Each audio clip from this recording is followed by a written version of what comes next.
Glória a Deus. Queridos, hoje eu quero começar uma série, repartir com vocês uma palavra que Deus colocou no meu coração. E eu julgo ser muito importante para a edificação da igreja, para o posicionamento da igreja. Diga, posicionamento da igreja. Diga bem bonito, posicionamento da igreja. Queridos, eu creio que a igreja precisa ter uma posição na sociedade, no mundo. Deus nos deixou na terra para fazer da igreja e através da igreja uma obra maravilhosa.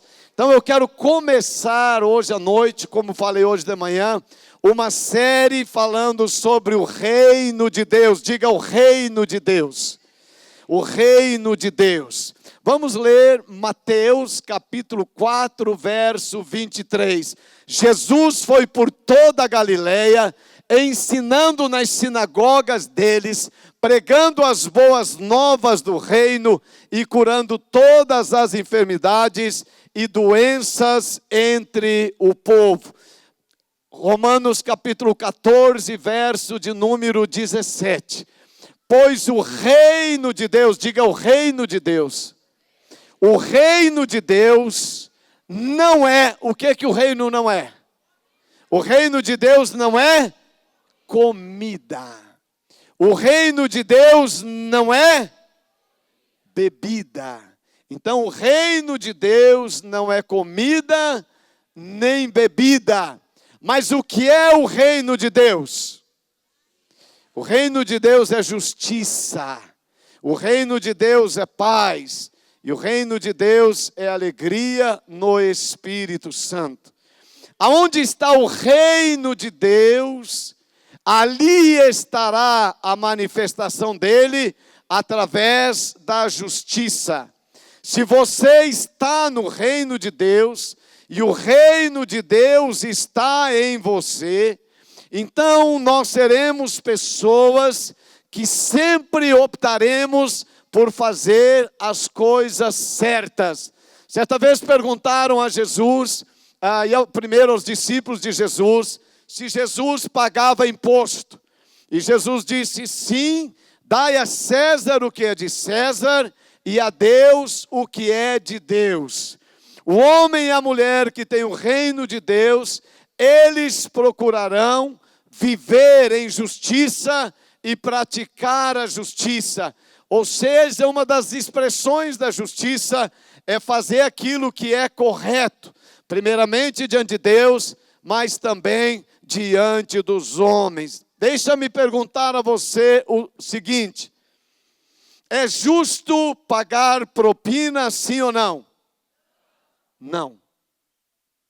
Então, pessoas que estão no reino de Deus e que o reino de Deus está nelas, não pagarão propina, não poderão se envolver com essas coisas erradas. O que é errado não manifesta a justiça de Deus. A segunda característica do reino de Deus, qual é? Qual é? Paz. O reino de Deus é um reino de paz. Diga assim, paz. Diga bem bonito, paz.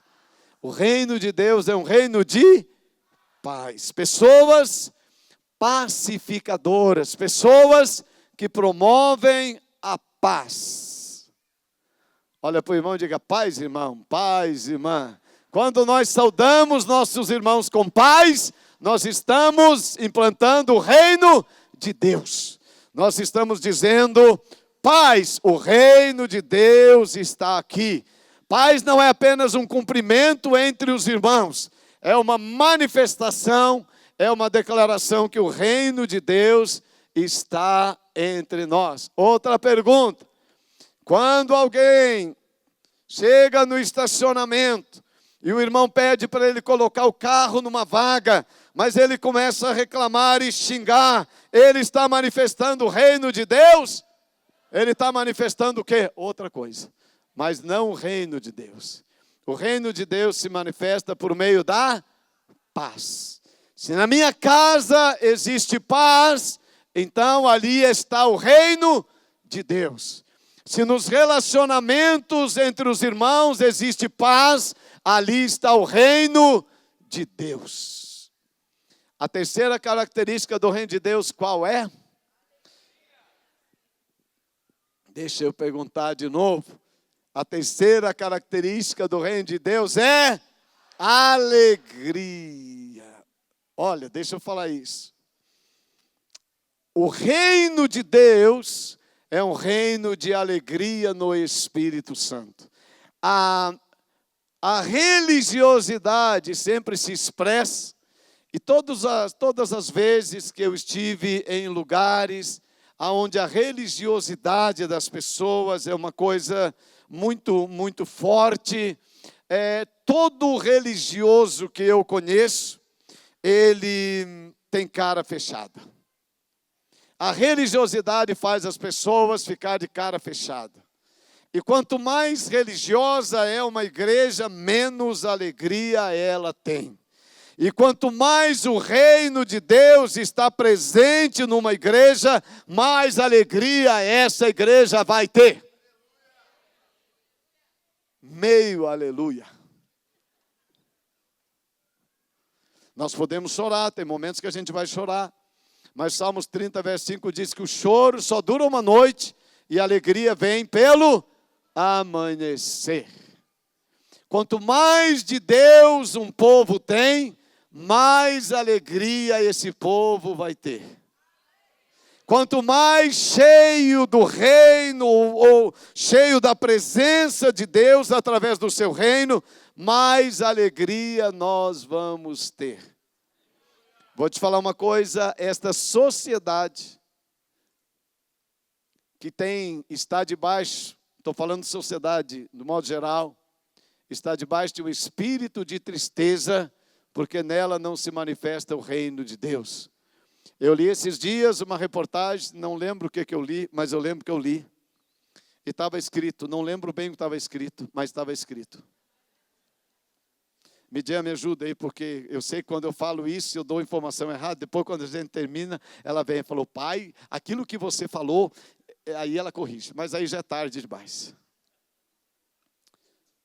O Brasil é um dos maiores consumidores de remédio para tristeza. Depressivos, antidepressivos, psicotrópicos.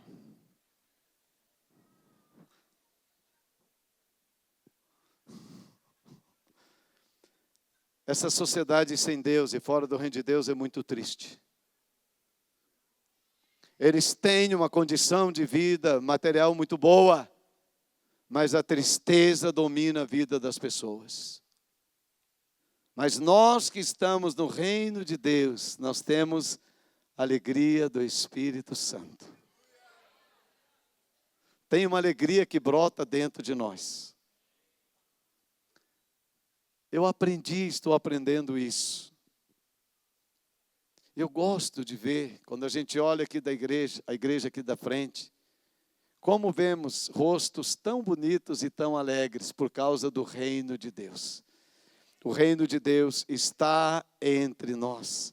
E é o reino de Deus que gera esta alegria no nosso coração.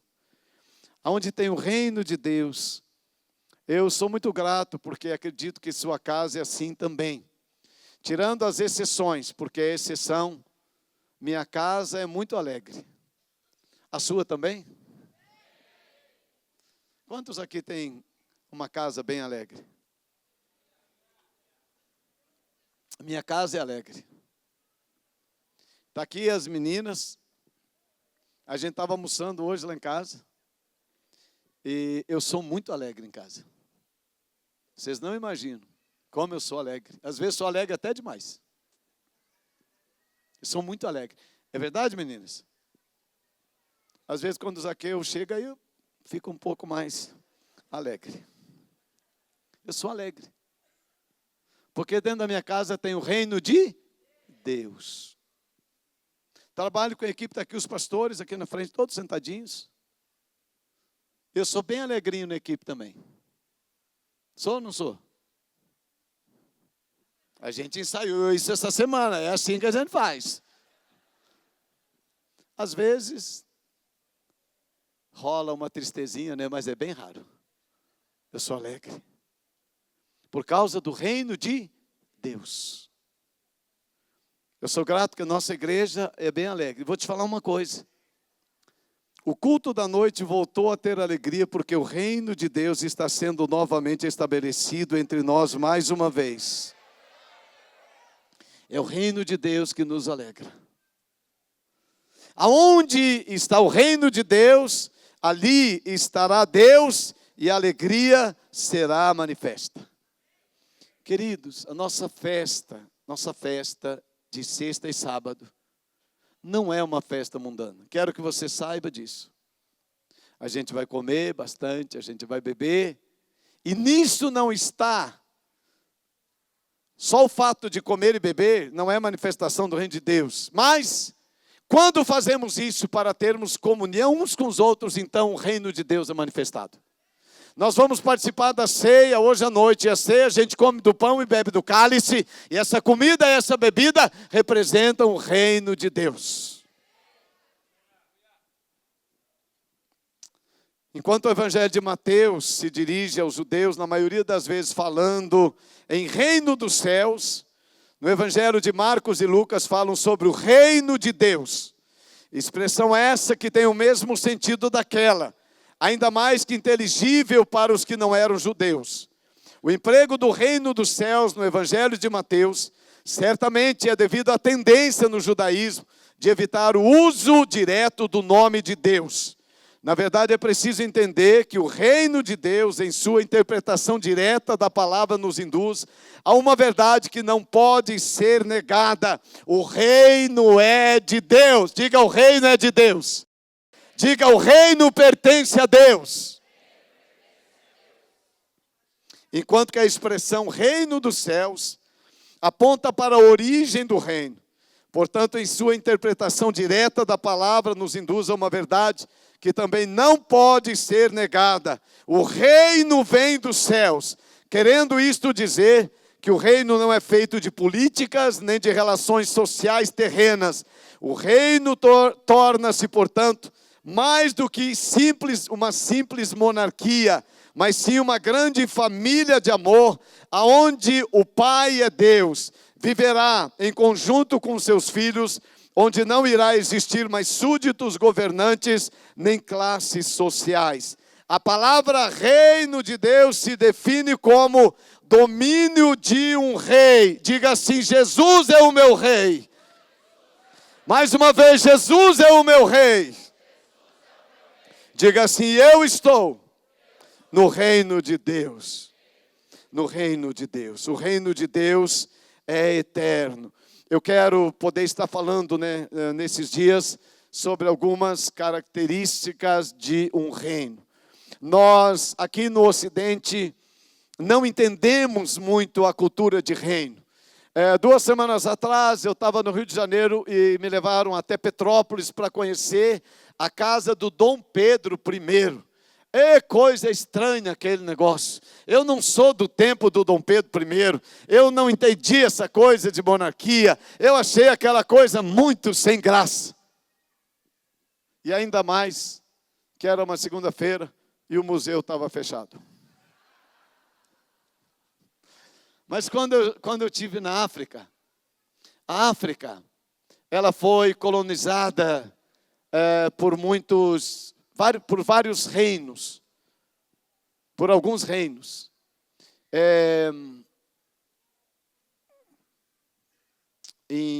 Onde é a igreja de Enoch Adeboye? Na Nigéria. A Nigéria foi colonizada pela coroa britânica.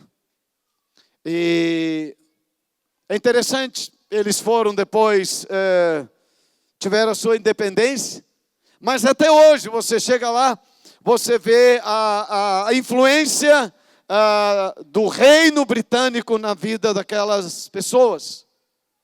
Rainha Elizabeth, você sabe que ela usa aqueles chapelões bem grandes. E as mulheres na Nigéria também usam aquele chapéu igual da Rainha Elizabeth. Porque lá ainda está a influência de um reino. E eles continuam falando a língua do reino britânico. Eles falam inglês. Um reino, quando ele é trazido a um povo, aquele povo passa a adquirir muitas coisas daquele reino. Muitas, por exemplo, o idioma é do reino que domina sobre eles, a roupa é do reino, a cultura é do reino, muita coisa é do reino que eles foram, aonde eles estão servindo. Eu seguidamente passo perto e tem muitos reinos, não desse tipo de reino que eu estou falando, mas por que para a gente é muito estranho? E eu estava numa igreja que eles têm essa cultura de reino. E para eles toda a autoridade, ela é revestida de autoridade. E a autoridade fala e eles dizem, é assim. Eu achei estranho na minha cabeça, estou te falando. Eu achei estranho. Porque lá quando o pastor chega na igreja Enoque Adeboy, uma grande igreja, todas as pessoas olham para ele com muita reverência. Isso para mim é estranho, porque eu estou acostumado diferente. E quando Enoque Adeboy, só para nós fazer um teste. Só para a gente fazer um teste. Vamos imaginar que eu sou lá da Nigéria, meu nome é Enoque Adeboy, e você é uma igreja com cultura de reino. E reino é assim, quando o rei fala, está falado. Então agora o rei Enoque Adeboy vai falar. Irmãos, todo mundo de pé, já. Olha a lesmeira do povo para levantar. Senta de novo.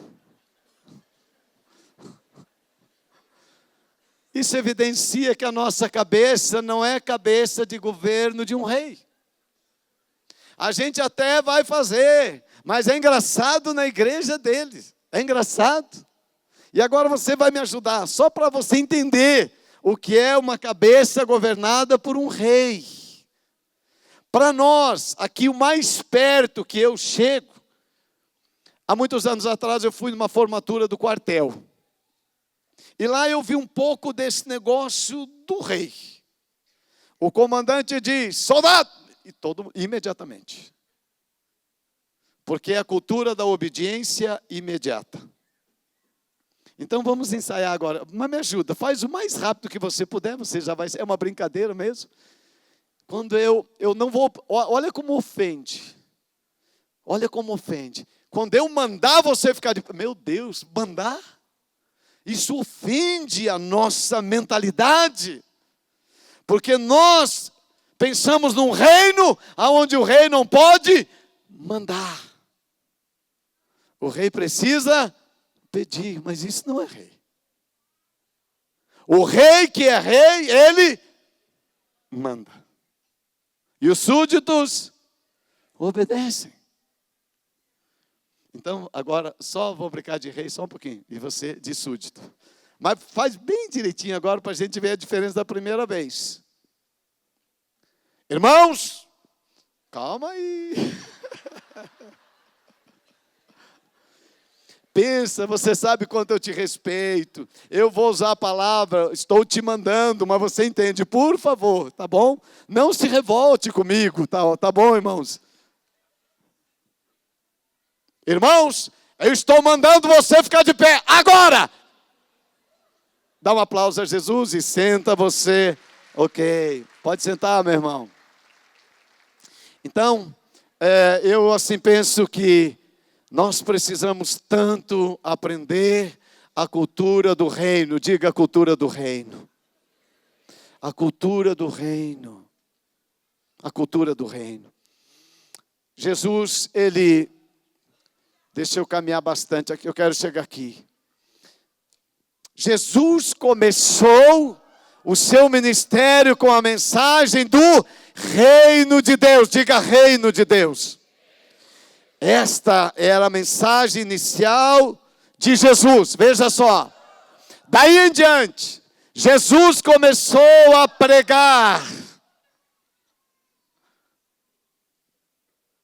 E o que foi que Jesus começou a pregar? Vocês são demais, eu tinha até esquecido, gente. Deus abençoe. Ele disse: arrependam-se, pois o reino dos céus está próximo. Qual é a mensagem central desse texto? Arrependam-se, porque o reino está próximo. Arrependimento e o reino têm tudo a ver. Agora veja, eu quero ver se volta um pouquinho mais nesse ponto na frente. Arrependimento tornou-se uma palavra estranha para nós que estamos no reino de Deus hoje.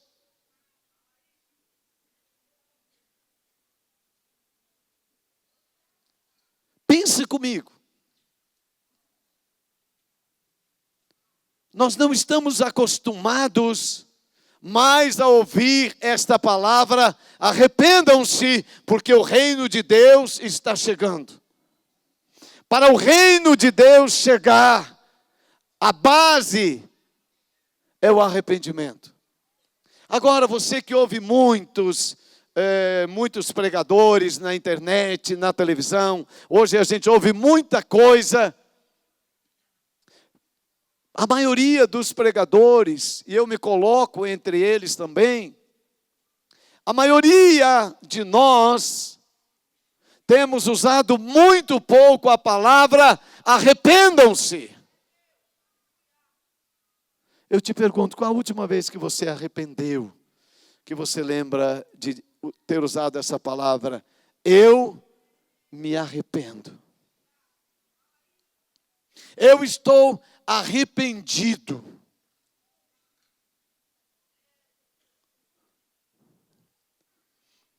Jesus ia passando por todas as cidades e povoados, e ensinando nas sinagogas, pregando as boas novas do reino, curando todas as enfermidades e todas as doenças. Quando o reino de Deus é implantado, as enfermidades são curadas para a glória de Deus.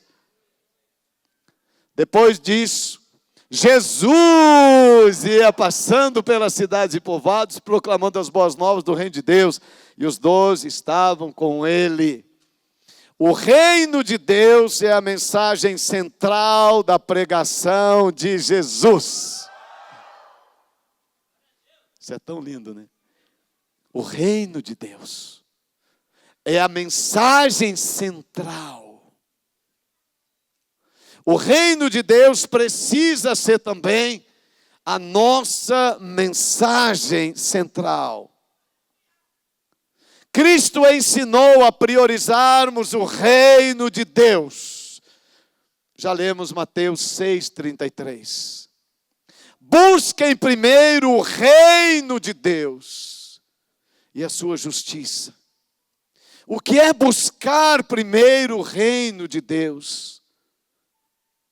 É buscar o rei do reino. O que é buscar o reino? É buscar os valores do reino. Na oração do Pai Nosso, o reino de Deus está no centro.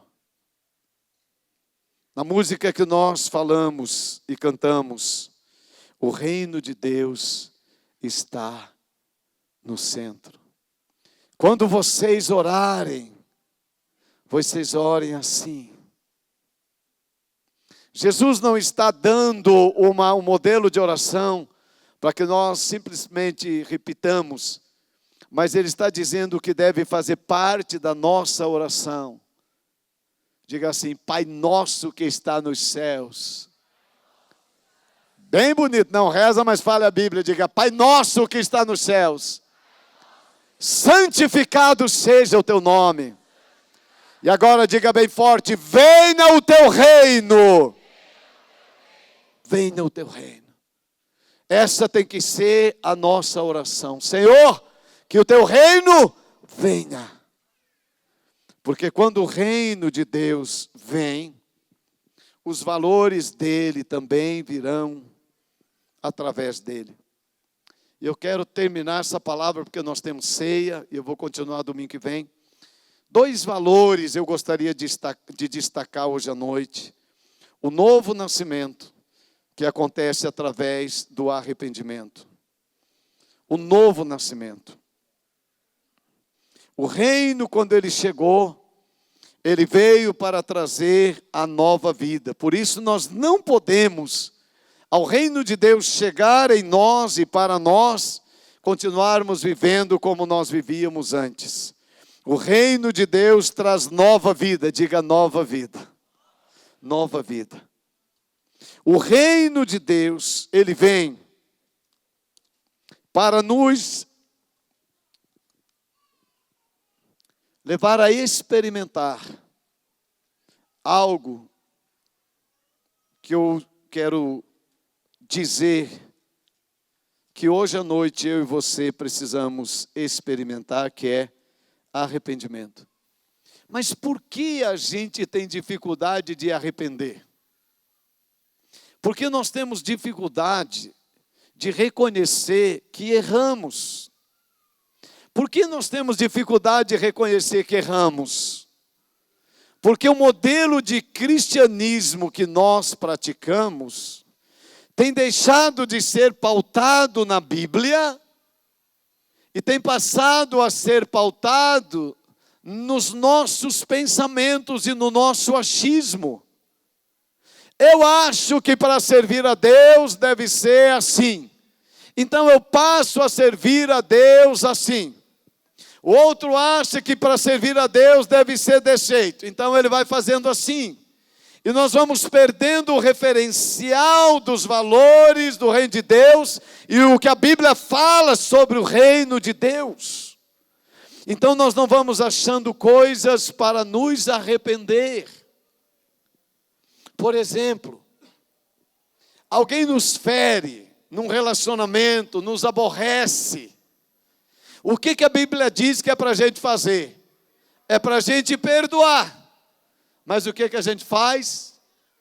A gente passa a não mais se relacionar com aquela pessoa. A gente deixa aquele relacionamento para lá. Fulano me aborreceu, fica ele para lá e eu para cá. A Bíblia nos ensina. A Bíblia ensina. Se eu errei, eu preciso arrepender. Mas eu vou falar uma coisa para você. Uma das coisas mais difíceis é alguém responder um apelo de arrependimento nos nossos dias, porque nós temos vergonha de nos arrepender por causa do julgamento das pessoas sobre nós. Arrepender na nossa geração não é espiritual.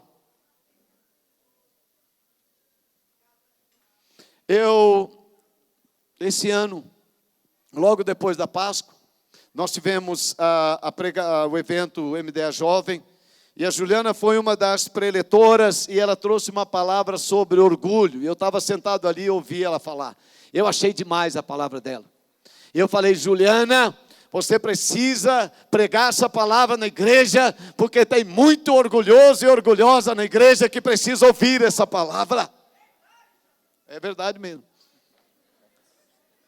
E eu falei: prega domingo de manhã, prega domingo à noite. E a Juliana pregou domingo de manhã, eu estava sentado aqui. E a Juliana descendo ali nos orgulhosos, eu falei: toma. Toma. E eu gostei da palavra dela de manhã. À noite, ela veio pregar de novo. E ela falando sobre orgulho, aquela definição linda dela. E eu estou sentado aqui. Vai para o final da palavra. Eu não tenho nada para arrepender. Eu nunca... Por que eu vou ter alguma coisa de orgulho? Eu, com essa cara de humilde, magro, você acha que eu sou orgulhoso? Você acha? Isso é uma vantagem que eu tenho. Porque quem é muito gordo vai assim, né, para frente. Parece que é orgulho. Eu não, sim, humilde. Estou sentado aqui. A Juliana falou assim, bem no final.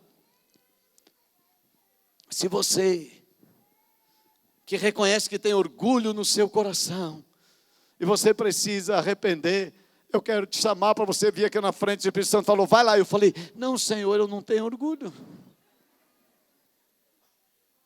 E o Senhor disse, você tem orgulho sim. Gente, quando Deus trata arrependimento, é uma coisa dura. Ele diz, tem uma pessoa que pede perdão para você, já pediu perdão um monte de vezes. Você diz que perdoa só da boca para fora, mas você maltrata, você não trata aquela pessoa com amor, porque você acha que você está certo e é ela que está errado. Você tem que pedir perdão para ela. E a Juliana disse, ah, Jesus, eu sei o que vocês passam com essa coisa de chamar para frente, gente. Aquele dia eu senti, é horrível.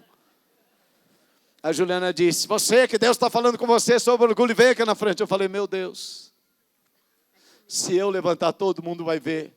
Isso tem uma coisa que o orgulhoso não quer ser visto. Aí eu arrumei uma estratégia, eu falei, Senhor, eu vou. Mas eu só não vou levantar, Senhor. Eu vou, Senhor, as pessoas não vão notar que eu estou aqui, porque o negócio é eu e o Senhor. Ele disse, não é eu e você. É você, o seu povo e aquele rapaz que você vai ter que pedir perdão. Pensa num caminho comprido daqui até lá. Juliana ali. Vem à frente os orgulhosos. Vai eu. Meu Deus. O que estão pensando de mim? Não quis nem olhar para esse lado. Gente, é muito difícil o apelo de arrependimento, do arrependimento verdadeiro. Muito difícil. Muito difícil. Eu ajoelhei aqui. Eu nem vi mais depois do que aconteceu. Eu nem queria ver. Segunda-feira, tomando café, eu recebo uma mensagem. A pessoa que eu tinha que pedir perdão mandou uma mensagem segunda-feira de manhã cedo para mim. Pastor Odilon, quero falar com você. Eu falei, viu só como Deus faz? Ainda humilha a gente. Porque a obra de Deus é completa. Deus não faz pela metade. Ele falou, pastor, eu preciso falar com você. Eu falei, meu Deus. Eu respondi, eu também preciso falar com você. Marcamos o dia, quarta-feira de tarde. Quando ele entrou na minha sala, eu fui na porta receber. Assim que eu vi ele, eu falei, eu quero pedir perdão para você. Ele falou, eu quero pedir primeiro. Eu falei, não, é eu primeiro. Não, ele falou, é eu. Eu falei, não, Deus falou comigo primeiro. Não, ele falou comigo sábado. Eu falei, comigo foi domingo. É eu que peço. Quase brigamos por causa do negócio. Gente, que dia glorioso na minha vida. Que momento abençoado na minha vida. Pedi perdão para Samuel. Samuel me pediu perdão. Samuel estava aqui na sexta-feira à noite. Eu estava tão feliz. Porque o orgulho acaba com a gente. O orgulho destrói. A falta de perdão deixa a gente muito mal.